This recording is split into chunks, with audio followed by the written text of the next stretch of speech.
Is the United States looking for a war with Iran? The Trump administration will now financially penalize anybody that buys Iran's oil and will also impose sanctions on Iran's iron, steel, aluminum, and copper sectors. This is the most drastic step the U.S. government has ever taken toward Iran, and it comes at a time when Iran was actually abiding by an agreement it reached with the Obama administration. So frankly, it makes no sense. In 2018, President Trump pulled the U.S. out of the Iran nuclear deal, an international agreement unanimously endorsed by the UN Security Council. It's not that Iran was deemed to have violated the deal.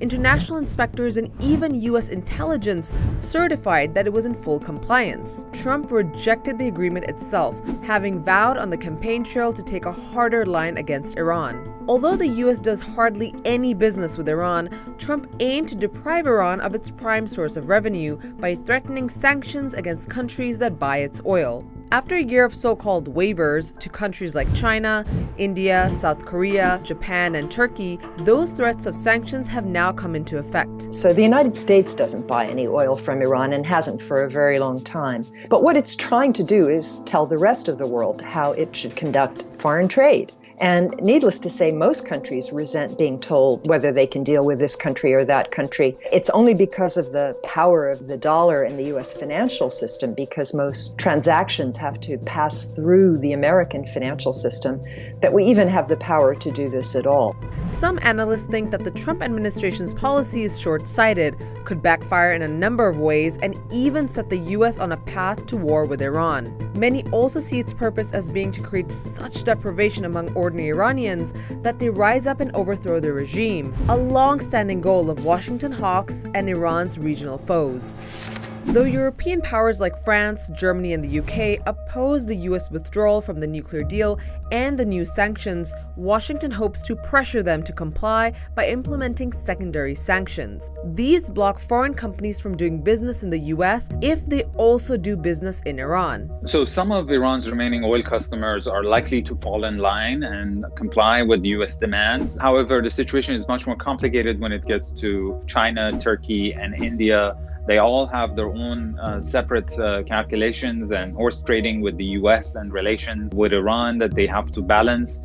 It's complicated and it's hard to predict in which direction these countries would move, but they will be the ones who will make or break the US's maximum pressure strategy against Iran. At first, it might seem like Trump turning up the pressure and reimposing sanctions will get the Iranians to comply to his demands. After all, sanctions forced Iran to sign that 2015 nuclear agreement, right? Not quite.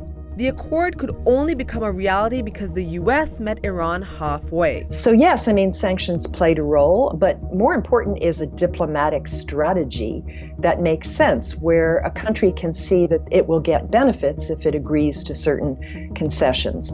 And those benefits were supposed to be an end to a lot of the sanctions, an ability to sell oil freely again, and to have foreign investment, and to see the economy grow in Iran. And that's where the Iranians have been cheated, because so far they've been following the restrictions they agreed to on their program, but they're not getting the benefits. There lies the difference between Trump's Iran policy and the Obama approach that he has reversed. The Obama administration believed that avoiding another massive U.S. military intervention in the Middle East required diplomacy. Obama and his advisors also believed that it was necessary to make realistic demands and offer clear incentives to Iran to prevent it from gaining the means to build nuclear weapons. Although Obama initially increased sanctions on Iran, he also saw that sanctions had failed to curb the country's nuclear program. In fact, quick history lesson. From 2001 to 2006, the Bush administration had attempted to halt Iran's enrichment program by using a mixture of diplomacy and threats of force. States like these and their terrorist allies constitute an axis of evil. Guess what? It didn't really work, and Iran continued expanding its nuclear program and began to build thousands of centrifuges to enrich uranium. Later, despite significantly tightening sanctions, the Obama administration recognized that this was not stopping Iran from expanding its nuclear program in a way that would give it the means to build a bomb. That's why Obama concluded that by staying on the sanctions path, the US would be left with only two options: either accepting Iran as a nuclear weapons-capable nation or starting a war to prevent that. And he didn't want to do either. Today, After 2 years of negotiations, the United States, together with our international partners, has achieved something that decades of animosity has not. Look, pressure without an open door is an exercise in futility. The reality is the previous time when we had sanctions and they resulted in a diplomatic solution, it was when the Obama administration took regime change off the table in direct letters that President Obama sent to the supreme leader of Iran. And also when the US took the first step and made the first concession to the Iranian side, when the Obama administration took off basically the zero enrichment requirement from the table and accepted a limited enrichment program on Iranian soil. It's important to remember that by all measures, Iran has been complying with the conditions underlined in the 2015 nuclear agreement. So if Iran has kept its end of the bargain, why hasn't the Trump administration done the same? Well, that's because adopting a harder line against Iran has been popular among American conservatives for a very long time. Even though Trump likes to say he's the great deal maker, the kinds of demands that Secretary of State Mike Pompeo put forward are simply unrealistic. I mean, they want Iran to completely stop its nuclear program, give up ballistic missiles, pull out of all the places it's involved in the region, even change its human rights policy. I mean, they're not going to do that. They're not going to capitulate to the United States. So what's the other possibility? Regime collapse. And I think that really is the goal of people like John Bolton. They want to see the country fall apart. The sanctions against Iran have hit the country hard. According to U.S. officials, Iran has lost more than $10 billion in oil revenue because of sanctions. The Iranian economy shrank by almost 4% in 2018 and is expected to shrink by around 6% in 2019. Iran's currency also lost more than 60% in 2018, worsening inflation in the country, which is expected to reach at least 40% in 2019. And the Trump administration may be looking to exploit this weakness. Look, there is this belief in Washington that Iran doesn't respond to pressure, but responds to massive pressure. So the idea is to ratchet up and increase pressure in a way that it would bring the Iranians to their knees, either to come back to the negotiating table and surrender, or instead of capitulating, maybe the regime will collapse. I think there are a lot of people in this administration, most important among them, National Security Advisor John Bolton, who believes that this is a moment of vulnerability in Iran, that its leadership is aging and its population is frustrated with political and economic stagnation. And if they increase the economic pressure, they have a chance of bringing about regime change, which is something that many people in Washington have been dreaming for at least 4 decades. But whether the United States can successfully sabotage and bring the Iranian economy to a complete collapse is still up for debate. After all, previous American presidents have attempted to cripple Iran's economy, but Iran has always found a way to survive. Without any doubt, the Iranian economy would be in dire straits. But one thing that is important to remember that this is not the first time the Iranians are experiencing these kind of economic difficulties. In fact, this is the 4th time in the past 4 decades that Iran is losing more than half of its oil revenue almost overnight. And the Iranians are quite resilient and quite experienced in dealing with economic difficulties and circumventing US sanctions. So if we're talking about short run, I think they have what it takes to remain afloat economically, but this situation is not sustainable in the medium to long term.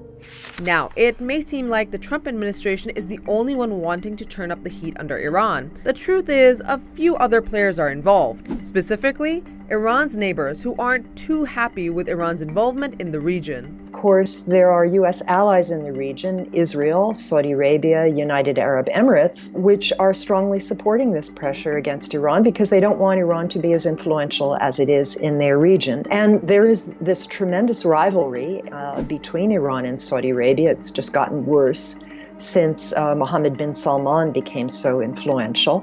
And so the Saudi hope is that somehow Iran will draw back in the region, that it won't be so involved in supporting the Houthis in Yemen and propping up Assad in Syria and Hezbollah in Lebanon, that Iran won't be as influential in Iraq. I don't think that's going to happen. So now that the U.S. has moved to essentially strangle Iran's economy, how will Iran react? In May 2019, Iran gave an answer. It officially ended its compliance with parts of the nuclear deal. There are also signs that Tehran is getting impatient with the European Union. The European Union has come up with something called a special purpose vehicle for essentially a kind of ledger so that trade could go on between Iran and Europe without money actually changing hands, at least initially, a kind of barter arrangement. But it still has not started working, and Iranians are really, really frustrated. It's a year now since the Trump administration withdrew from the deal, and this special purpose vehicle is still not up and running. Trump's hardline on Iran is also an all-or-nothing gamble. It's important to understand that the Iranian political system is not all in agreement. This means that, just like in the US, there are competing voices in the political establishment. Quite a few of those voices weren't happy with the compromises Iran had to make in the nuclear deal. Now, those same voices are using Trump's abandonment of the deal to question whether there's even a point in cooperating with the West. The Iranian regime views US sanctions as economic warfare, and analysts fear that they could be provoked into more dangerous confrontations on other fronts, such as blockading oil shipments through the Strait of Hormuz, which could trigger military conflict. They think that because the election in the US is just a year and a half away, they have to wait to see the outcome of that election. But I think if US pressure really brings the Iranian economy to the brink of collapse, then the Iranians might have to put aside their strategic patience policy and pursue retaliation. With relations between Washington and Tehran souring and Europe seemingly unable to act, what happens now? We are all hoping that the next administration, even if Trump is reelected, will change its policy toward Iran and will adopt a more realistic strategy that has a chance of really not just, changing Iranian policies that we don't like, but really improving the life of the Iranian people. But the pressure on Iran is escalating sharply, and the next US election is 18 months away. And even if it could be sure that the result would change the current hardline policy, can Tehran wait that long?